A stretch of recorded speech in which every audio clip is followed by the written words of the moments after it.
దేవుని నామమున స్తోత్రములు. మీకందరికీ నా హృదయపూర్వకమైన వందనములు. Praise the Lord. దేవుడు ఈ దినాన కృపతో నింపారు, క్షేమాన్ని ఇచ్చారు, ఇప్పటి వరకు ధైర్యంతో నింపారు. అందరిని బట్టి స్తోత్రములు, స్తోత్రం స్తోత్రం స్తోత్రం స్తోత్రం. గుడారాల పండుగలు ఎంతో మహిమకరంగా దేవుడు జరిగించారు. చాలా సంతోషం. నా కుటుంబంలో జరిగిన పరిస్థితిని బట్టి చూస్తే డాడీ ఇది నాన్న లేరు. ఇది నా అంటే ఈ రోజుతో వారం అయిపోయిందండి. అంటే సమాధి కార్యక్రమం పోయిన వారం టైం జరిగింది.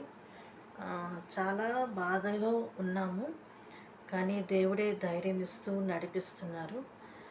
గుడారాల పండుగ ముందు ఉపవాస ప్రార్థన అప్పుడు ఆయన ఉపవాసం ఉంటానని ఉన్నారు. కానీ మేము ఫుడ్ పెట్టినాం, కానీ ఆయన తీసుకునేవాడు కాదు, అరిగేది కాదు. తిన్నా కూడా ఆయన కడుపులో ఉండేది కాదు, అరిగేది కాదు.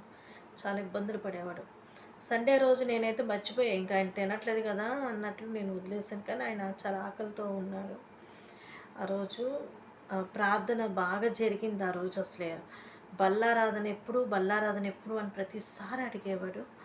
ఆయనంతటా ఆయనే లేచి అసలు ఆశ్చర్యం బల్ల ఇచ్చి లాస్ట్లో బల్లారాధన ఇచ్చిన తర్వాత భోజనం నేను అప్పటికి డాడీకి సిద్ధపరుస్తుండే లోపలే చర్చిలో భోజనాలు పెడుతుంటే ఆ భోజనం నాకు పెట్టండి అని చెప్పేసి చర్చిలో కూర్చొని భోజనం చేశాడు. ఇక అదే లాస్ట్ అండి చర్చిలో తినడం. ఆ తర్వాత నైట్ అలా ఉన్నారు. మరుసటి రోజు బయటికి వెళ్ళారు, ఆయన వచ్చారు. మంగళవారం నాడు మేము అసలు ఆయన వెళ్ళనీయకుండా ఉండాలనే మేము డాడీని ఆపేసి మా బట్టలు ఉన్నాయి అది ఇది అని చెప్పి చేసాం. కానీ ఆయన నిలవలేదు. 2 బ్యాగులు భుజం మీద వేసుకున్నాడు. ఏంది ఎక్కడికి వెళ్తున్నాం అంటే గుడారాలకి, నేను గుంటూరుకి వెళ్ళిపోతాను. ఇంకా మేము ఆయన ఇబ్బంది పెట్టడం మాకు ఇష్టం లేదు. ఎందుకనంటే ఆయన ఎక్కడికైనా వెళ్తున్నా లేకపోతే ఏ చేసినా కూడా సైలెంట్ అయిపోయాను. ముగ్గురం సైలెంట్ అయిపోయే వాళ్ళమి. వెళ్ళని ఏం చేసుకోవాలో ఆయన ఇష్టంగా ఏమైనా చేసుకొని అని వదిలేసాం మేము.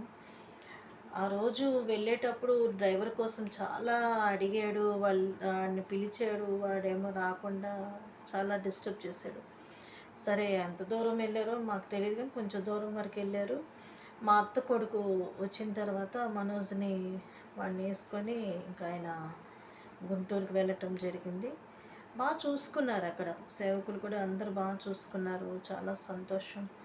గుడారాల పండుగకి మేము వచ్చే ముందు కూడా ఫోన్ చేశాడు. నా దగ్గర రికార్డింగ్ ఉంది మా డాడీ వాయిస్. నేను ఎందుకో లాస్ట్ డేస్లో డాడీ నాకు ఎక్కువ ఫోన్ చేసినప్పుడల్లా రికార్డింగ్ పెట్టుకున్నా. దేవుడు ఎందుకో నాకు కొంచెం ఏదో తేడా కొడుతుంది, కానీ అయినా దేవునికి అసాధ్యమైనది లేదు. ప్రతిసారి దేవుడు ఆయన ఆరోగ్యంతో నింపి నడిపిస్తున్నారు కదా అనే ఇదితోనే నేను ఉన్నాను. గుడారాలకి వెళ్ళేటప్పుడు ఫోన్లు చేశాడు, దిగామా అని అడిగాడు, పలానా వాళ్ళు వస్తున్నారు, వాళ్ళకి ఫుడ్ పెట్టండి, మీతో పాటు వస్తున్నారని. ఇంకా అసలు మామూలుగా అయితే ప్రతిసారి గుడారాల పండుగ డాడీ మా వెంటనే ఉంటాడు. స్టేషన్ దిగినప్పటి నుంచి గుడారాలకి నుంచి ఇంటికి వచ్చేదాకా ఆయన మాతోనే ఉంటాడు. అప్ అండ్ డౌన్కి ఆయనే, అసలు ఎవరిని రానిచ్చేవాడు కదా. ఈసారి ఒక డ్రైవర్, నిరీక్షణ వాళ్ళ డ్రైవరు మాకు అప్పచెప్పటం జరిగింది. అందువల్ల మీరే చేస్తుంటారు అది, ఎందుకంటే డ్రైవర్ లేరు కాబట్టి అడిగి ఉండొచ్చు. అయితే ఇక డ్రైవర్ని ఇచ్చారు, చక్కగా నడిపాడు. మేము అప్ అండ్ డౌన్ చాలా రిస్క్ అయిపోయింది, చాలా దూరం అయిపోయింది. స్టేషన్ దగ్గర రూమ్ తీసుకున్నారు.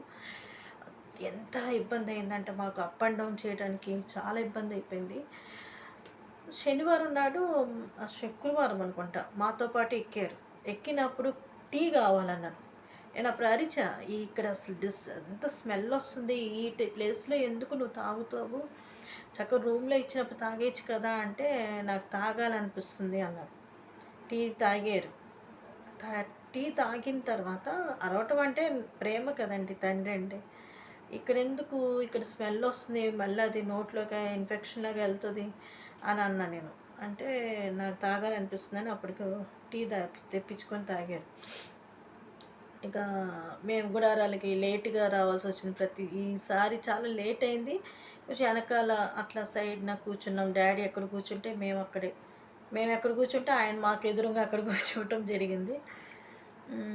లాస్ట్ రోజు రాజన్న వాక్యం చెప్తుంటే ఫ్రెడ్ అన్న దిగి అన్న డ్యాడీతో మాట్లాడి ఫోటో దిగటం జరిగింది. ఆయనకి అది సంతోషం కలిగిందండి. చాలా సంతోషించారు. ఇక ఆ తర్వాత నైటు ఏదో తిన్నారంట పునుగులు ఎవరో ఒక బ్రదర్ ఇస్తే తిన్నాడు. నైట్ నిరీక్షణ అన్న టిఫిన్ చేయండి అని అంటే ఏం వద్దయ్యా అని అన్నారంట. మరుసటి రోజు టిఫిన్ వచ్చినా లేదు. నిరీక్షణ అన్న నాకు కాల్ చేశారు. నాకు సిగ్నల్స్ అందలేదు. ఇక జ్యోతమ్మ అంటే మా అక్క చెల్లికి ప్రేయర్లో అబ్రహం పాస్టర్ గారు సండే రోజు వాక్యం చెప్తుండగా కాల్స్ డాడీ పరిస్థితి బాగాలేదు అని. నా సెల్ చూస్తే సిగ్నల్స్ అందట్లేదు. అప్పుడు పక్కన దేవసాయం గారి వైఫ్ ఉంది. ఆమె సెల్లు ఇచ్చి ఈ సెల్లో నుంచి అయ్యి ఇది వెళ్తుంది సిగ్నల్స్ అందుతాయి అని అంటే, అప్పుడు నేను ఆమె సెల్లో నుంచి వస్తుంటే కూడా వెళ్ళట్లేదు. మెసేజ్ చేసినా లేదు.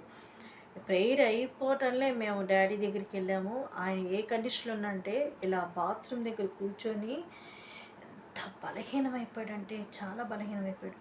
ఏం డాడీ అని చెప్పేసి నేను మనోజ్ అప్పుడే వచ్చాడు. మా చెల్లెళ్ళం కలిసి డాడీని భుజం మీద ఇట్లా చేతులు వేసుకొని తీసుకుని వచ్చి రూమ్లో పడుకోబెట్టు. ఆ తర్వాత మాకు నిరీక్షణ ఇంతలో వచ్చారు. చూస్తారు చాలా సంతోషించారు. అయితే ఫుడ్ మాకు అక్కడే తెప్పించి పెట్టారు. అందరం అక్కడే కూర్చున్నాం. డాడీ అసలు ఆయనకి ఏం తెలియట్లేదు, ఊసేస్తున్నాడు అక్కడే. అయ్యో అని చెప్పేసి కొంచెం తిని డాడీ అని పెరిగన్నం పెడుతున్నా వద్దని సార్. ఇక సరే ఏం చేస్తామండి. అప్పుడు డాక్టర్ గారికి అక్కడున్న గుంటూరుకి ముందు ఫోన్ చేసి ఆ తర్వాత గుంటూరు తీసుకెళ్ళాం హాస్పిటల్కి. తీసుకెళ్తే నిజం చెప్తున్నా ఆ నైట్ అంతా నిద్రపోలేదు. మాకు నిద్ర లేదు 4 రోజులు. ఆ తర్వాత డాడీ నిద్రపోలేదు. ఆయనకి ఆ ఇంజెక్షన్ ఏదో సంథింగ్ సెలైన్ పెట్టి చేశారు. మోషన్ అసలు డైపర్స్ 3-4 మార్చాం. ఒక కొడుకే కదండి ఆయన.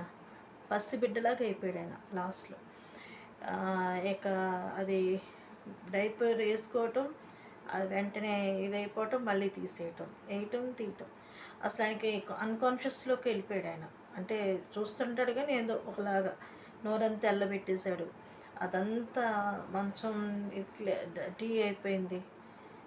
నా చిన్నప్పుడు ఆయన నాకు చేసాడు కానీ మరి నేను ఆయనకు చేసుకోగలిగాను. ఇక డైపర్ అది ఉంటుంది కదా, ఆపరేషన్ చేసే థియేటర్లో ఒకటి ఇట్లా స్టాండ్ పెడతారు. అది ఇట్లా అడ్డు పెట్టు అంటే నేను నా తర్వాత అమ్మాయి ఉన్నాము. పెట్టాము, అడ్డు పెట్టాం. పెడితే ఎక్కడ ఆయన ఇలా వంగేసుకోలేని పరిస్థితి, ఆయాసంతో ఉన్నారు. మేమే పైదాకా ఇలాగా పెట్టి ఇక్కడి దాకా ఇంకేం చేస్తాం. ఒక తండ్రి ఇలాంటి టైంలో మనం తప్పుగా అనుకోకూడదు. మా నాన్నకి మేము పరిచయం చేసుకున్నాం. అప్పుడు నేను కొంచెం అరిచాను, చూడు ఇప్పుడు ఎవరు వచ్చి చేస్తున్నారు, బయట వాళ్ళు ఎవరు కాదుగా, ఇన్ని సంవత్సరాలు మేమే కదా డాడీ నీకు చేస్తుంది, ఇప్పటికైనా నువ్వు గ్రహించుకో అన్న. తిట్టడం అంటే అలా కాదు, ఈ మాట అన్నా. ఆ మంచం అంతా అయిపోతే ఈ చేత్తోనే, ఈ 2 చేతులతోనే అదంతా క్లీన్ చేసి తర్వాత మళ్ళీ నేనే ఆయనకి లేగు అని చెప్పి శుభ్రంగా లుంగి కొంచెం ఇలా పైన ఇంకా కట్టే పరిస్థితి కూడా కాదు, లుంగి వేసేసి మేము పైన అలా చుట్టేసి ఆయనకి చేతులు అవన్నీ శుభ్రం చేసుకున్నాం. ఆయనకి ఏం అర్థం కావట్లా. కొంచెం మళ్ళీ కాన్షియస్లో వస్తే అరుస్తాడు, కాన్షియస్లో పోతే ఇంకొకలాగా పడుకోలేడు, కూర్చోలేడు, ఇలాగ కుర్చీ వేసుకొని ఎంత బాధపడ్డాడంటే చాలా బాధపడ్డాడు ఆయన. ఇంకా ఇది జరిగింది ఆయన పరిస్థితి.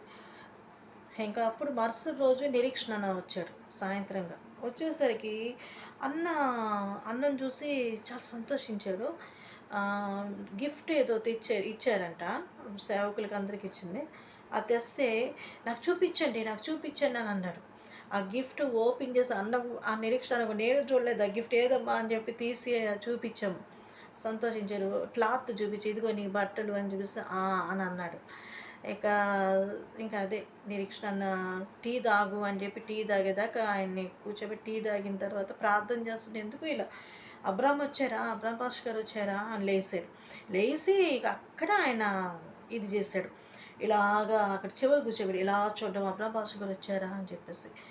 లేదు ఇంకా ఆయన రాలేదు అని అంటా ఉన్నాము. ఇంకా అప్పుడు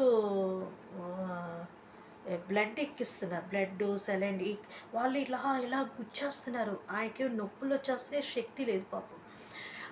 ఇటువైపు పెట్టేసరికి ఆయన తట్టుకోలేకపోయాడు. ఏంటిది?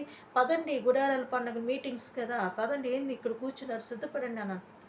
పీకేసాడు అది. పీకేస్తుంటే అక్కడున్న నర్స్ కొంచెం అరుస్తుంది. అయినా కూడా ఈయన అని కోపం ఆయనకి వెళ్ళిపోవాలి, గుంటూరుకి వెళ్ళిపోవాలి, మీటింగ్ గుడారాలు జరుగుతుంది, వీళ్ళందరూ ఇక్కడ కూర్చున్నారు అని. ఇంకా అది జరిగింది. ఇక డాక్టర్ గారు లేదు, ఆయన మైండ్ కొంచెం బాలేదు, ఇక్కడ వెంటిలేషన్ అది లేదమ్మా అని అంటే, నాకు వెంటిలేషన్ అనేది తెలియదు, ఏదో ఆక్సిజన్ ఏదో అనుకుని, లేకపోతే నేను అసలు ఇంటికే తెచ్చేసుకునేదాన్ని. నాకు అది ఇప్పటికీ మనసు చాలా బాధగా ఉంది. నేను అది చెప్పుకోలేని పరిస్థితి. ఇక ఆ రోజు డాక్టర్ గారిని బతిమిలాడా, మీ దగ్గరే ఉంచుకొని పోయినసారి ఎట్లా ట్రీట్మెంట్ ఇచ్చారు అట్లాగే ఇవ్వండి, కష్టమైన ఇక్కడే మేము ఉంటాం. ఎందుకనంటే ఆ మార్నింగు డాడీ ఇడ్లీ తింటావా అంటే తింటానన్నారు. గబగబా వెళ్ళి ఇడ్లీ తెచ్చా. తెస్తే ఒక ముద్ద ఇట్లా పెడితే తినలేకపోయాడు, ఆయనకున్న పరిస్థితిని బట్టి ఊసేసాడు. సరే మళ్ళీ టీ తాగుతావా అన్న, తాగుతానని తల ఊపాడు. సరే వెళ్దామని మళ్ళీ నన్ను పిలిచి, వద్దు వెళ్ళొద్దు, ముగ్గురు నా ముందు కూర్చోండి అన్నారు. ముగ్గురు అలాగే కూర్చున్నాం. మా అత్తమ్మ వచ్చింది సాయంత్రంగా. ఇంకా తర్వాత డాడీ ఏం తాగట్లేదక్క అని అంటే, సెలైన్ పెట్టారు కదా నాన్న. ఇంకెంతలో ఇది పీకేయటం ఇవన్నీ జరిగినాయి. ఇంక అంతేనండి. డాక్టర్ గారికి కూడా మరి కోపం వచ్చిందేమో, డాడీ కొంచెం కోపంగా ఉండటం, మరి పీకేయటం చూసి. అది కావున ఆయనకి పెట్టే పరిస్థితి, నా ఎక్విప్మెంట్స్ లేవని చెప్పన్నారు. ఎంత బతిమిలాడానంటే ఆయన్ని, మీరు దయచేసి ఇక్కడే ట్రీట్మెంట్ చేయమని.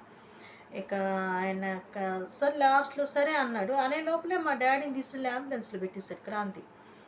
మనసు చూక్కుమనిపించింది. సరే అక్కడికి వెళ్ళేసరికి నేను అంబులెన్స్లో ఆయన కూర్చొనే ఉన్నాడు. మా ముగ్గురిని దగ్గరికి కూర్చోబెట్టుకున్నారు. మా అత్త కోడలు కూడా వచ్చింది. అందరం కూర్చున్నారు అంబులెన్స్లోనే. డాడీని ఇట్లా దగ్గర పెట్టుకున్నా నేను. ఇలా పెట్టుకొని తల దగ్గర ముద్దు పెట్టుకున్నా నేను. ఆ తర్వాత చిన్న పసిబిడ్డలాగా ఇట్లా ఒక నోరంతా తెల్లబెట్టి అలా అయిపోయింది ఆయన కండిషన్. ఇక అప్పుడు దిగేటప్పుడు డాడీ మళ్ళీ నీళ్ళు తాపిస్తారో లేదని నీళ్ళు ఇస్తూ రౌండ్ తాగాడు. అసలు నాకు అది ఇప్పటికే అనుకుంటే చాలా బాధ అవుతుంది అసలు. ఇక తాగాడు. ఆ తర్వాత పైకి తీసుకెళ్ళారు. ఏవో కట్టేస్తుంటే నన్ను చూసి, అంతకుముందు రోజు ఒకసారి ఇక్కడ ఉన్నప్పుడు ఎవరో ఏదో అన్నారని నా దగ్గర బాధపడ్డాడు. నేను అన్నాను, ఎవరన్నారు? నేనున్నాను కదా, నువ్వు ధైర్యంగా ఉండు అని. నువ్వు ఉన్నావని అని అన్నాడు. ఎందుకు లాస్ట్లో నాతో బాగా పరిచయం చేయించుకున్నారు. నేను వండేది ఏది చేసినా తినేవాడు. నేను ఒకవేళ బాధపడి వచ్చి కూర్చుంటే మళ్ళీ గుమ్ముంది అమ్ములు అని అనేవాడు. లాస్ట్లో బాగా అమ్ములు, చిన్న, జో ఏ కేకలు, అరుపులు. ఇక ఈ గుమ్మం దగ్గరికి వచ్చి పిలవటం జరిగింది. ఆ తర్వాత అట్లా ఉండేది. ఇక హాస్పిటల్లో నన్ను చూసి ఇట్లా అని అని అంటాడు. చిన్న పసిబిడ్డ ఎట్లా చేస్తే అట్లా తీయమని ఇవన్నీ అనుకుంటేనే బాధ అయిపోతుంది నాకు. అసలు తట్టుకోలేకపోతున్నా. తీయమంటుంటే వాళ్ళేం కట్టేశారు, చేతులు కాళ్ళు కట్టేశారు. నేనన్నా, ఏంటండి ఇట్లా కట్టేస్తున్నారు అని అంటే, మరి ఆయన నిలవట్లేదు, లేచి నుంచున్నాడంట దిగి. వాళ్ళు అన్నారు, ఆయన బతకాలా వద్దా, మీరు ఉండొద్దు, మీరు వెళ్ళిపోండి ఇక్కడ నుంచి అని మమ్మల్ని పంపించేశారు. ఇక నాకు వెంటిలేషన్ అది నోట్లో తెలీదు, పెట్టేశారు. ఇక నేను అడిగితే, లేదమ్మా మా 50 మేము చేయాల్సినంత వరకు మేము చేస్తాం ట్రీట్మెంట్ అన్నారు. డయాలసిస్ అనేది మేము వద్దని అనుకున్నామండి. మా అత్తమ్మ వాళ్ళు చాలా ఫోర్స్ చేశారు. పెద్దమ్మ, మా పెదనాన్న కూడా, మా బాబాయ్ ఆయన కూడా మమ్మల్ని కొంచెం అరిచినట్లు చేశాడు. డయాలసిస్ వద్దు, మా డాడీ తట్టుకోలేడని. అది చేయటం వల్ల ఏమో కానీ ఆయన ప్రాణం తట్టుకోలేకపోయాడు ఆయన. అప్పుడు